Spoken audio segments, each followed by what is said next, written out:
Hello दोस्तों। तो सबसे पहले तो दोस्तों, वीडियो पर विजिट करने के लिए, वीडियो पर क्लिक करने के लिए, वीडियो को देखने के लिए आपका बहुत बहुत धन्यवाद। आज की वीडियो में जो है हम हिंदी के कुछ मोस्ट इम्पोर्टेंट क्वेश्चन करने वाले हैं। जिस भी गवर्नमेंट जॉब में हिंदी पूछी जाती है, यह सब में उपयोगी होने वाला है। वीडियो अच्छी लगे तो दोस्तों वीडियो को लाइक शेयर करना और चैनल को सब्सक्राइब कर देना। और अगर वीडियो में कोई कमी लगे तो कमेंट बॉक्स में अपनी राय ज़रूर देना, ताकि नेक्स्ट वीडियो में सुधार किया जा सके। इसमें हम कुल 20 क्वेश्चन करने वाले हैं। आप बता सकते हैं कि आपके कितने क्वेश्चन ठीक हुए, आप कमेंट कर सकते हैं, क्योंकि दोस्तों आपके सब्सक्राइब से हमें जो है काफ़ी मोटिवेशन मिलता है। तो चलिए आज का पहला क्वेश्चन सोल्व करते हैं। पहले क्वेश्चन में दोस्तों आपसे पूछा कि मगही किस उपभाषा की बोली है। तो सबसे पहले जो है भाषा का निर्माण होता है और फिर भाषा में से उपभाषा निकलती है और उपभाषा में से जो है बोली निकलती है। तो यहाँ आपसे पूछा है कि मगही किस उपभाषा की बोली है। तो यहाँ हमारा राइट आंसर होगा ऑप्शन डी, बिहारी। प्रश्न नंबर 2 में आपसे पूछा कि प्रतिकूल शब्द में कौन सा उपसर्ग है। उपसर्ग जो होते हैं दोस्तों वो शब्द के आगे लगते हैं और प्रत्यय जो होते हैं वो शब्द के पीछे लगते हैं। तो यहाँ हमसे उपसर्ग पूछा गया है। प्रतिकूल में प्रति उपसर्ग होगा ऑप्शन डी। प्रश्न नंबर 3 में दोस्तों आपसे पूछा कि अल्पज्ञ का विलोम क्या होगा। अल्पज्ञ का अर्थ होता है कम ज्ञानी, थोड़ा जानने वाला। विलोम शब्द होता है उल्टा शब्द, तो इसका विलोम क्या होगा, सर्वज्ञ, यानी सब जानने वाला, सब कुछ जानने वाला, ऑप्शन बी। प्रश्न नंबर 4 में आपसे पूछा कि ताजमहल खालिस्तान का अद्भुत नमूना है। शिल्पकला, मूर्तिकला, चित्रकला, स्थापत्य कला। तो इस क्वेश्चन का हमारा राइट आंसर होगा ऑप्शन डी, स्थापत्य कला। प्रश्न नंबर 5 में आपसे समास पूछा गया है। आजन्म शब्द में कौन सा समास होगा। तो आजन्म शब्द का विग्रह क्या होगा, जन्म से लेकर। तो यहाँ पर अविभाव समास होगा। अविभाव समास की परिभाषा क्या होती है, जिसमें प्रथम पद प्रधान हो, वहाँ पर कौन सा समास होता है, अविभाव समास। प्रश्न नंबर 6 में दोस्तों आपसे बोला गया है कि अपराह्न के बाद सूर्य अस्ताचलगामी होने लगता है। तो यहाँ आपको बताना है कि अपराह्न जो शब्द है वो कैसे लिखा जाता है, उसको शुद्ध रूप में कैसे लिखा जाता है। जैसे इंग्लिश में AM और PM होते हैं ना, सुबह का टाइम AM होता है और शाम का टाइम PM होता है।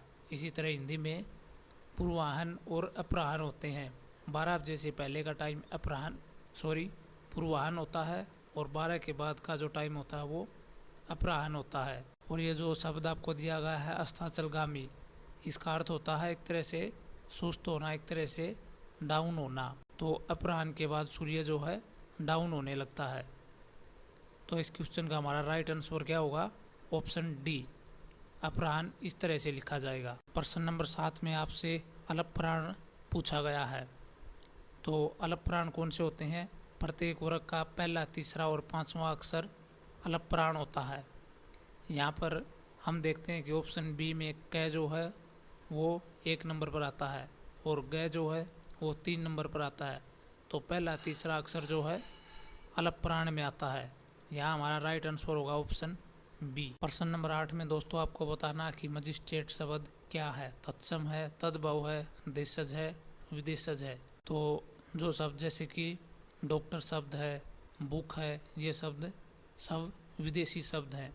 इसी तरह से मजिस्ट्रेट जो है एक विदेशी शब्द है। यह हमारा राइट आंसर होगा ऑप्शन डी, विदेशज।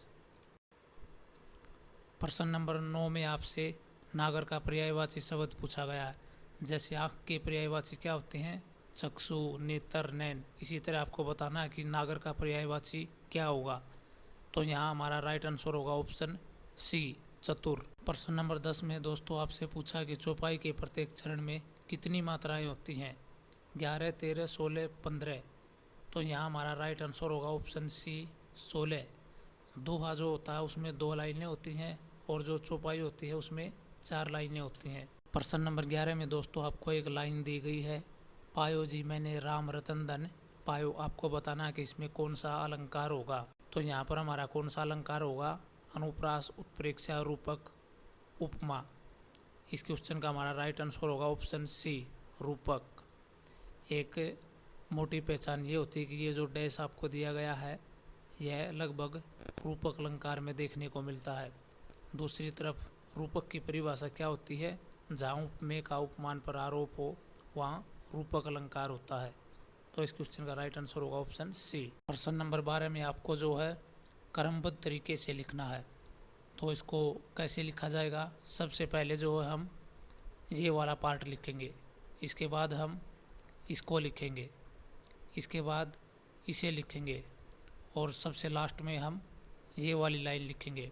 तो इस क्वेश्चन का हमारा आंसर क्या होगा, ऑप्शन बी। प्रश्न नंबर 13 में आपको एक वाक्य दिया गया है कि रानी घर जा रही है। आपको बताना है कि इसमें कौन सा वाक्य का प्रकार है, सरल वाक्य है, संयुक्त वाक्य है, मिश्र वाक्य है। तो यहाँ हमारा राइट आंसर क्या होगा, सरल वाक्य, ऑप्शन ए। प्रश्न नंबर 14 में आपको एक वाक्य दिया गया और इसको 4 टुकड़ों में तोड़ा गया। आपको बताना है कि कौन से भाग में गलती है, कौन सा पार्ट में त्रुटि है। तो इसमें ऑप्शन ए में जो है गलती है, ऑप्शन ए पार्ट में त्रुटि है। इसको कैसे लिखा जाएगा, ये वाला जो पार्ट है इसको कैसे लिखा जाएगा, अभिप्रेत का अभिप्राय। अगर इसको इस तरह से लिखेंगे तो बिल्कुल ठीक होगा। तो यहाँ हमारा उत्तर होगा ऑप्शन ए। प्रश्न नंबर 15 में दोस्तों आपको अनेक शब्दों के लिए एक शब्द बताना है। तो ऐसा रोग जिसका उपचार न हो या फिर कोई भी ऐसा काम जिसका कोई भी निवारण ना हो या कोई भी ऐसी चीज़ जिसका कोई भी हल ना हो, तो उसको हम क्या कहते हैं, असाध्य। असाध्य का अर्थ क्या होता है, जिसका कोई भी हल न हो। यहाँ हमारा उत्तर होगा ऑप्शन डी। प्रश्न नंबर 16 में आपको जो है एक शब्द दिया गया है आंसू। आपको बताना है कि इसका बहुवचन क्या होगा। 4 उत्तर आपको दिए गए हैं। तो इस क्वेश्चन का हमारा राइट आंसर क्या होगा, ऑप्शन सी, आंसुओं। प्रश्न नंबर 17 में जो है आपको 4 ऑप्शन के रूप में 4 वाक्य दिए गए हैं। आपको बताना है कि किस वाक्य में अकर्मक क्रिया है। तो सबसे पहले हम देखेंगे कि अकर्मक क्रिया की पहचान क्या होती है, इसकी डेफिनेशन क्या होती है। जब कर्म का फल कर्ता पर पड़े तो वहाँ कौन सी क्रिया होती है, अकर्मक क्रिया। ऑप्शन बी में ज्योति रोती है। तो यहाँ पर कर्म का फल किसके ऊपर पड़ता है, कर्ता पर, यानी कि ज्योति पर। रोने का जो असर है वो किस पर होता है, ज्योति के ऊपर। तो इस क्वेश्चन का हमारा राइट आंसर होगा ऑप्शन बी। प्रश्न नंबर 18 में जो है आपको एक मुहावरा दिया गया है, आंखें चार होना। आपको बताना है कि इसका अर्थ क्या होगा। तो इस मुहावरे का अर्थ क्या होता है, देखा देखी होना। प्रश्न नंबर 19 में आपको एक पंक्ति दी गई है, सकल कला सब विद्या इनु। आपको बताना है कि यह पंक्ति जो है किस कवि की है, किस लेखक की है। आपको 4 ऑप्शन दिए गए हैं, तो ये पंक्ति जो है किस कवि की है। तो प्रश्न नंबर 20 में जो है आपको एक लोकोक्ति दी गई है, आप डूबे जग डूबा। आपको बताना है इसका अर्थ क्या होगा। तो इसका अर्थ क्या होता है, जो स्वयं बुरा होता है दूसरों को भी बुरा समझता है। तो ये थे दोस्तों आज के 20 क्वेश्चन, ये था आज का हिंदी का प्रैक्टिस सेट। आज बस इतना ही पढ़ेंगे, कल फिर मिलते हैं एक नई वीडियो के साथ। तब तक के लिए सभी का बहुत बहुत धन्यवाद।